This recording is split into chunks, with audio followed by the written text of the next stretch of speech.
Simpana etni rationariv sijaka.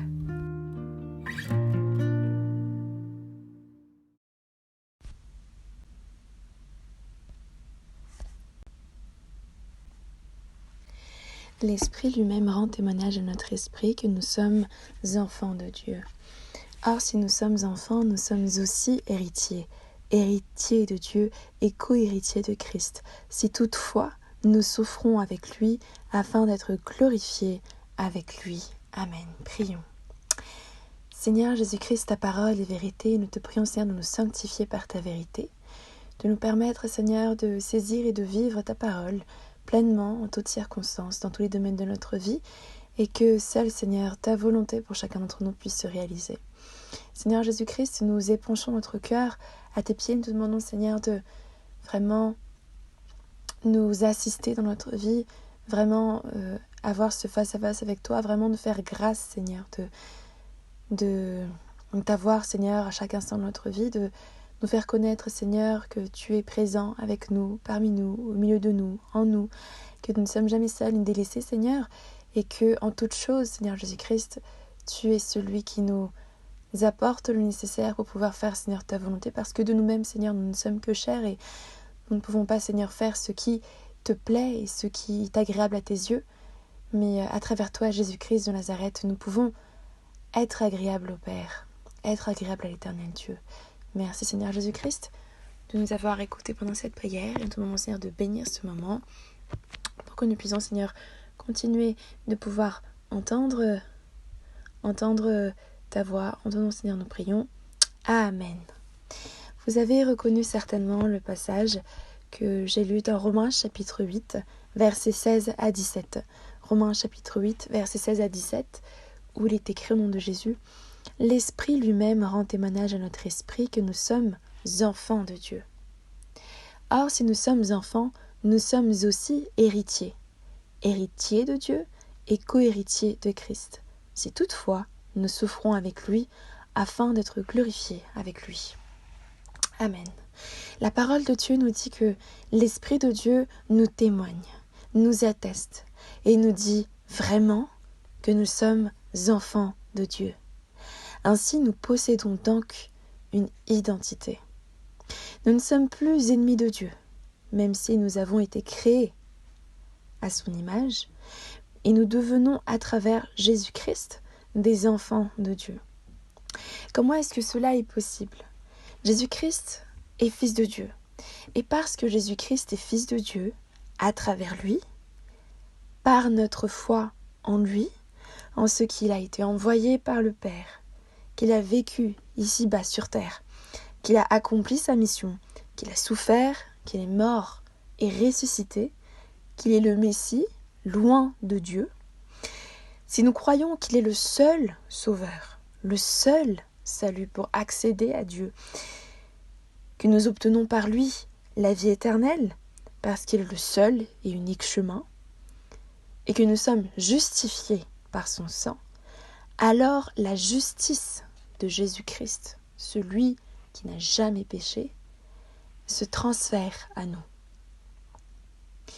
Alors, en tant que chrétiens, nous nous retrouvons justifiés, justes, devant Dieu. Et cela ne se repose donc pas sur nos efforts, sur notre volonté, ni même notre sainteté, mais sur Jésus-Christ seul et sur l'œuvre qu'il a accomplie à la croix. Et parce que Jésus-Christ, notre Seigneur et Sauveur, est juste et qu'il est le Fils de Dieu, alors nous possédons, nous acquérons également à l'identité de filles et de fils de Dieu.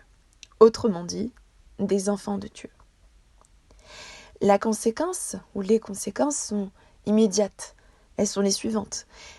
Tous les privilèges et toutes les responsabilités d'enfants de Dieu nous reviennent. Par exemple, des privilèges comme la protection que Dieu offre. La parole dit dans les psaumes: les anges te porteront de peur que ton pied ne heurte une pierre.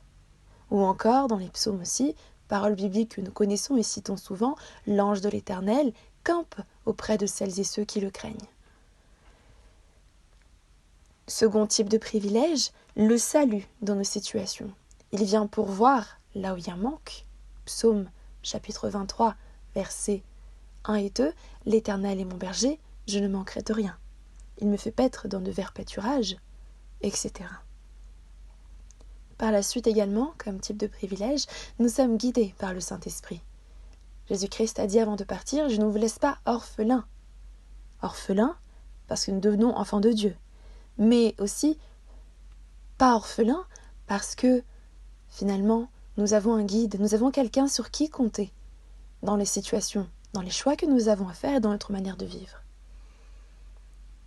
Saint-Esprit, Esprit de Dieu que nous connaissons, a dit Jésus-Christ, mais que ce monde ne connaît pas. C'est donc un privilège. Autre type de privilège, nous avons les bénédictions spirituelles, la joie, la paix, l'amour, l'espoir, l'espérance que ce monde ne connaît pas, mais que ce monde recherche si ardemment par toutes sortes de moyens, mais que nous avons gratuitement, sans commune mesure, de manière abondante en Jésus-Christ. Autre privilège également, nous avons une place au ciel qui nous est réservée, préparée. Jésus-Christ a dit « Je m'en vais au Père et je vous prépare une place. Si ce n'était pas le cas, je ne vous le dirai pas. » Jésus-Christ a dit à ses disciples, et cette parole est également réelle pour nous. Une place est préparée pour toi et moi qui sommes enfants de Dieu. Nos noms sont également inscrits dans le livre de vie. Jésus-Christ avait dit aux disciples, 70 disciples, qui avaient été envoyés deux par deux à faire les œuvres de Dieu, ils étaient super contents, heureux, en revenant de leur mission, en disant « Seigneur Jésus-Christ, même les mauvais esprits nous obéissent. » Et Jésus-Christ a répondu « Ne soyez pas joyeux que les esprits vous obéissent, cela est finalement normal. Mais soyez heureux que votre nom soit inscrit dans le livre de vie. » C'est donc une importance capitale d'avoir le nom inscrit dans le livre de vie, car sans notre inscription dans le livre de vie, nous ne pouvons pas accéder à la vie éternelle. D'autre part, nous avons des responsabilités en tant qu'enfants de Dieu. La première est de ressembler davantage, de plus en plus, à Jésus-Christ, celui sur lequel nous prenons exemple. Il est normal, il est le premier-né, dit la parole, le Fils de Dieu, l'unique Fils de Dieu, et à travers qui nous pouvons obtenir cette identité d'enfant de Dieu. Et Dieu regarde justement est-ce que nous ressemblons de plus en plus à Jésus-Christ son Fils ou non? Est-ce que nous sommes davantage dans cette sainteté, cette justice demandée par Dieu ou non? C'est donc un travail de longue haleine, chaque jour. Mais nous ne sommes pas seuls, nous ne sommes pas orphelins. Nous avons le Seigneur Jésus-Christ, ainsi que son Esprit Saint, pour nous fortifier et nous encourager à lui ressembler davantage. Autre responsabilité, nous avons la responsabilité de partager et de faire les œuvres comme Jésus-Christ l'a fait sur cette terre. Dans les évangiles, nous avons toutes sortes d'actions, toutes sortes d'états de cœur, toutes sortes de manières de faire, de parler de Jésus-Christ que nous avons aussi à accomplir et à acquérir. Parce que si nous portons simplement le nom d'enfant de Dieu de manière extérieure comme un titre, cela ne marchera pas devant les yeux de Dieu. Dieu voit toutes choses et ne s'arrête pas à l'apparence, que nous pouvons aussi bien travailler devant les yeux de ce monde et même à nos propres yeux. Mais Dieu regarde au cœur, il est écrit dans 2 Samuel. Dieu regarde au cœur, Dieu regarde si profondément est-ce que nous sommes changés, est-ce que nous sommes transformés, est-ce que nous sommes renouvelés, est-ce que nous accomplissons et faisons comme son Fils.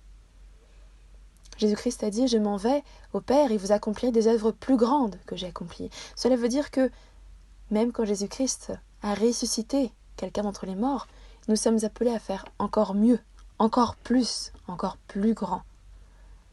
Cela aujourd'hui peut nous sembler être inatteignable, mais pourtant, n'est-ce pas un esprit de force, de sagesse et d'amour que Dieu nous a donné? N'est-ce pas son Esprit Saint qu'il a mis et déposé en nous? La parole dit également « Nous sommes et vous êtes des dieux ». Ça ne veut pas dire que nous prenons la place de Dieu, évidemment que non, et nous ne pouvons pas nous comparer à lui. Cependant, par cette sanctification et par le don de son Esprit Saint, nous avons accès à l'identité divine et nous avons à manifester cette identité divine en tant qu'enfants de Dieu. Autre responsabilité, c'est celle d'accomplir ce que Jésus-Christ a dit et de laisser son Esprit Saint agir en nous et effectuer son œuvre. Dans Galates chapitre 2 verset 20, il est écrit « Ce n'est plus moi qui vis, mais Christ qui vit en moi ». Quelle part est-ce que nous donnons au Saint-Esprit dans notre cœur et dans notre vie? Est-ce que nous le laissons agir à 20%, 30%, 50%, 90%, à 100%? Est-ce que nous laissons conduire en toute chose? Évidemment, nous sommes chers et parfois il est difficile, même en tant que chrétien, d'accepter que le Saint-Esprit agisse pleinement en nous. Mais d'autre part, n'avons-nous pas Jésus-Christ comme Seigneur et Sauveur? N'avons-nous pas accepté sa seigneurie sur nos vies? Si nous sommes enfants de Dieu, chère famille en Christ, nous sommes aussi héritiers de Dieu, dit la parole, dans Romains chapitre 8, verset 17, que nous avons lu tout à l'heure. Ainsi, ce que Dieu possède nous appartient également. Par exemple, aux enfants d'Israël a été promis « La terre sur laquelle tu poses ton pied, je te le donne en héritage ». Aujourd'hui, en tant que chrétiens, nous héritons et nous hériterons de la terre que Jésus-Christ fera et des nouveaux cieux. La parole dit « Je ferai de nouveaux cieux et une nouvelle terre » quand tout sera renouvelé. L'héritage que Dieu nous donne est souvent inconnu des chrétiens. Et la parole, c'est vrai, reste comme évasive. Elle parle d'héritage. Néanmoins, si nous recoupons les différentes paroles de Dieu dans la Bible, nous connaissons la teneur et la profondeur de l'héritage. Dans Hébreux chapitre 9, verset 15, il nous est parlé de l'héritage éternel promis aux enfants d'Israël. Dans Actes chapitre 20, verset 32, il nous est parlé de l'héritage de tous les sanctifiés, ceux qui sont sanctifiés. Dans Colossiens chapitre 1, verset 12, il nous est parlé de l'héritage des saints dans la lumière, avec un grand L. Dans Hébreux chapitre 11, il nous est parlé de ceux qui sont héritiers de la justice par la foi. Dans Hébreux chapitre 1, on nous parle de hériter du salut. Et dans Matthieu chapitre 19, verset 29, il est écrit de manière explicite au nom de Jésus. Et quiconque aura quitté à cause de mon nom ses frères ou ses sœurs, ou son père, ou sa mère, ou sa femme, ou ses enfants, ou ses terres, ou ses maisons, recevra le centuple et héritera la vie éternelle. Amen. Pareillement, dans la lettre à Tite, chapitre 3, verset 7, il est écrit au nom de Jésus, afin que, justifiés par sa grâce, nous devenions, en espérance, héritiers de la vie éternelle. Amen.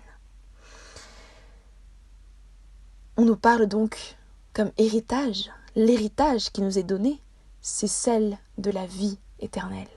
Et Jésus-Christ a dit clairement, « Or, la vie éternelle, c'est qu'ils te connaissent toi, le seul vrai Dieu, et celui que tu as envoyé, Jésus-Christ. » Dans les livres prophétiques également, Daniel, Michée, Apocalypse ou les évangiles, on nous parle de ce qu'est la vie éternelle, de ce qu'elle contient, de comment est-ce qu'elle sera.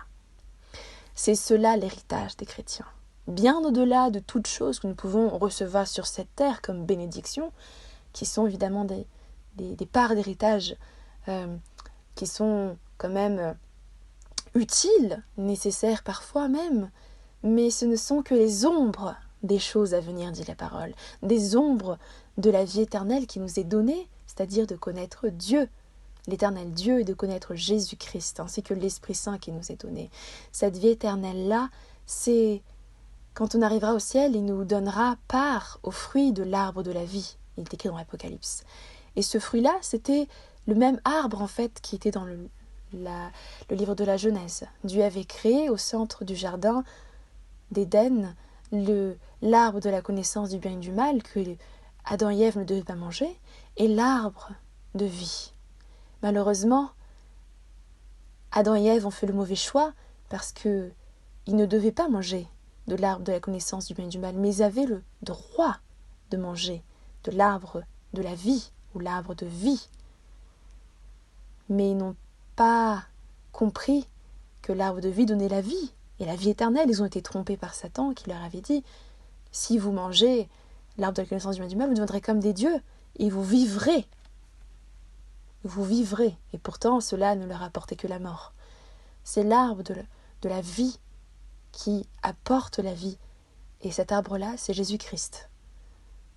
Ainsi, quand nous arriverons au ciel, nous aurons part à cet arbre-là.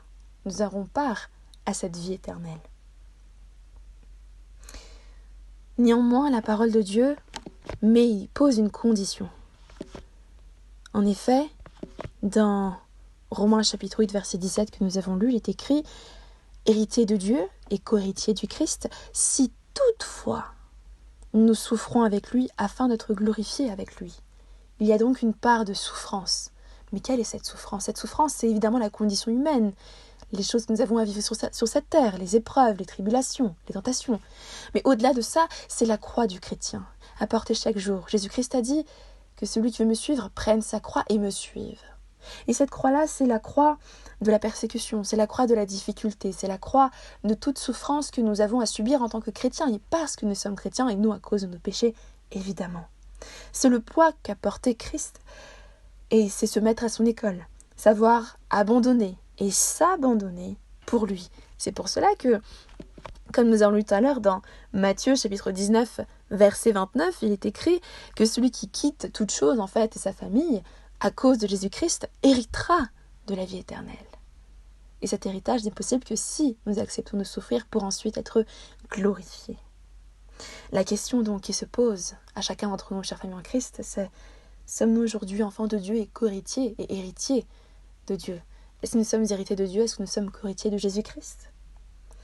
Est-ce que cet héritage, est-ce que cette identité est vraiment effective dans nos vies? Parce que le souci étant que les chrétiens se méprennent et ne prennent qu'une part de ce qui est écrit dans la parole, par exemple.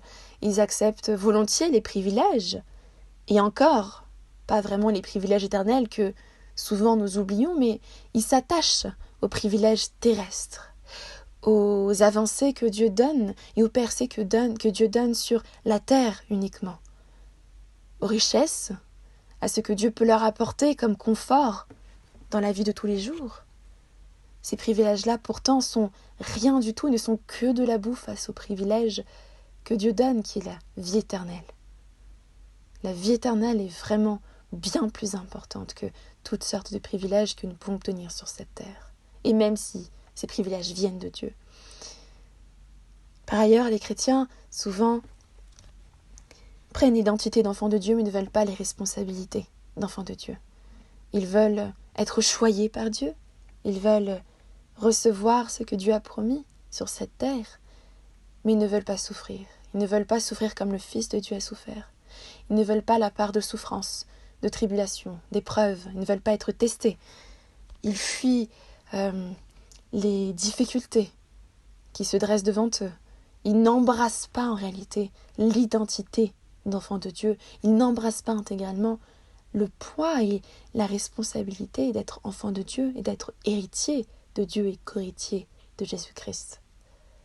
Ils pensent que finalement, Dieu n'est que celui qui vient leur donner un confort et qu'ils ont à vivre une vie paisible sans rien faire, simplement croire et recevoir. Pourtant, la parole dit que croire, avoir la foi, c'est vivre selon les préceptes de Dieu et accomplir ses œuvres.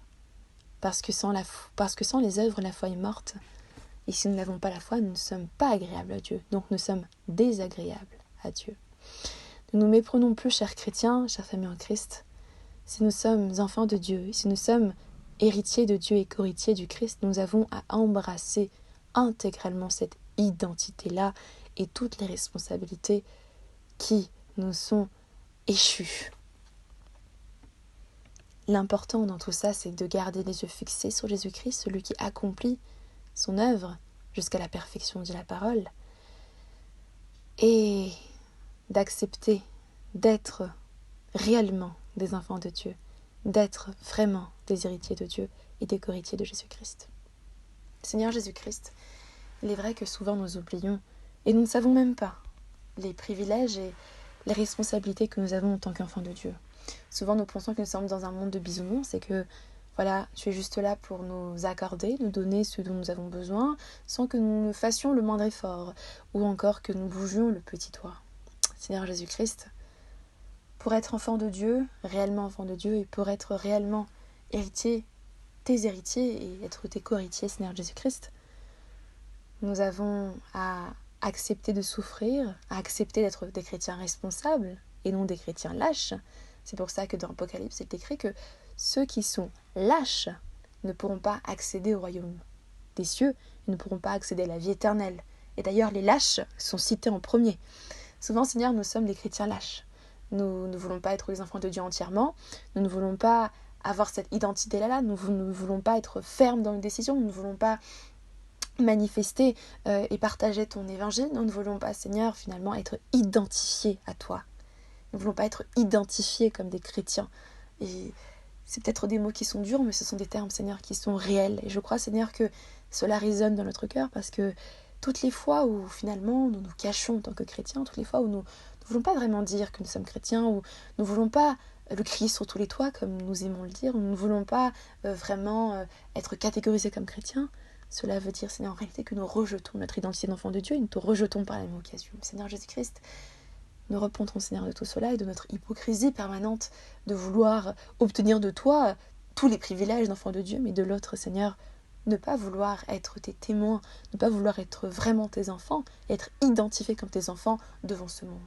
Seigneur Jésus-Christ, merci pour ton enseignement qui est vraiment, qui nous forme, Seigneur, qui nous forge, Seigneur Jésus-Christ. À partir d'aujourd'hui, Seigneur, nous voulons embrasser cette identité. Et si il y a des obstacles, Seigneur, s'il y a des péchés, s'il y a des actions, des paroles, des pensées, des choses, Seigneur, qui se soulèvent et qui se lèvent pour nous empêcher d'embrasser cette identité-là, Seigneur, que ces choses, Seigneur, soient brisées et détruites dans ton Jésus-Christ de Nazareth, soient vraiment brûlées par le souffle de ton Esprit Saint, Seigneur Jésus-Christ, et soient jetées en enfer, et que nous embrassions réellement cette identité d'enfant de Dieu et de héritier du Christ. Amen. Chers frères en Christ, nous sommes enfants de Dieu, co-héritiers de Jésus-Christ et héritiers de Dieu. Vivons et embrassons pleinement cette identité-là.